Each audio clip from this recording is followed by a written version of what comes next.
During the holiday season, I think that families do tend to visit more often, and that's usually is a great opportunity for loved ones to notice those changes that have been taking place over a period of time. And so we will often see families making phone calls, trying to make some quick investigations, trying to find out what resources are available so that they can make quick decisions to move mom in a short period of time. So what are families typically telling you that they're seeing when they come home for the holidays to see their loved ones after maybe a long absence? We do have families that contact us during the holiday season. They've often gone home to visit mom, dad, their loved one, and have found that there has been some significant changes, that there have been changes in personality, in their function abilities, changes that are noticeable. So what are some specific examples that families are typically seeing? We often hear changes that folks are having more difficulty in taking care of themselves, grooming themselves. They're not as well kept as they used to be. Their homes are not as clean as they had always kept them in the past. Some other changes that we hear a lot from families about their loved ones is that they're mismanaging their own medication, either taking too much or not at all, mismanaging their finances, overpaying bills, often paying strangers for things that they normally wouldn't have, giving their money away, really truly draining their accounts.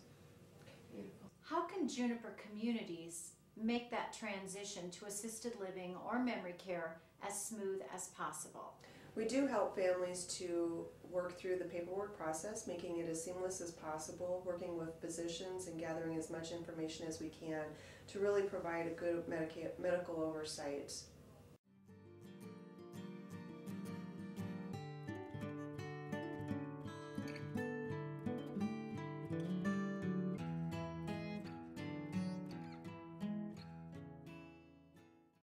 She was living at home by herself, and we just noticed just small things, being late to work, which she was never late to work before.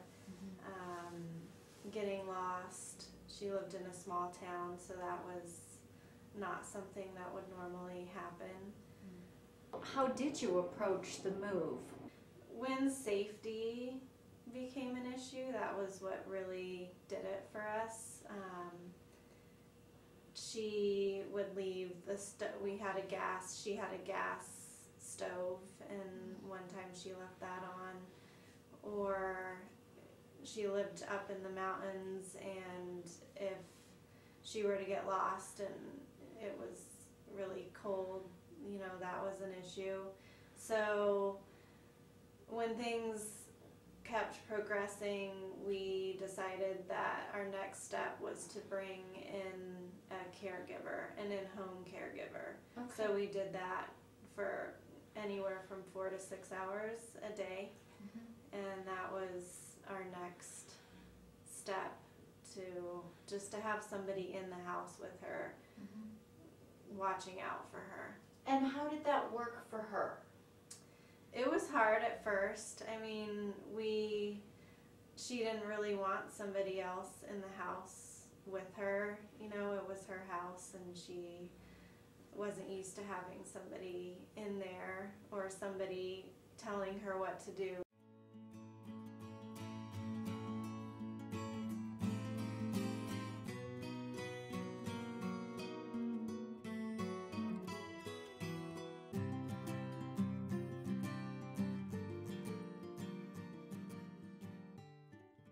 I work full-time, so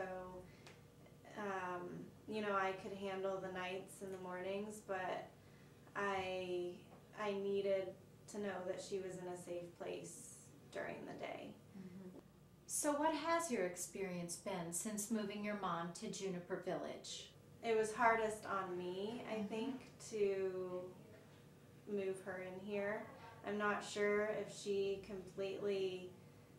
the transition went really well. I was nervous about the transition because I thought that she would definitely notice that she was now at Juniper full-time. But she did really well. I mean, it's a great facility, and I mean, my mom has developed relationships here, and I think she feels good here, and it's consistent, which is what she needed, and she never wanted to admit that anything was really wrong with her. So kind of broaching these different changes, we kind of had to sugarcoat everything and make her feel like, you know, she was going somewhere to help out or do something like that, because we could never say you have Alzheimer's and that's why you need to go here.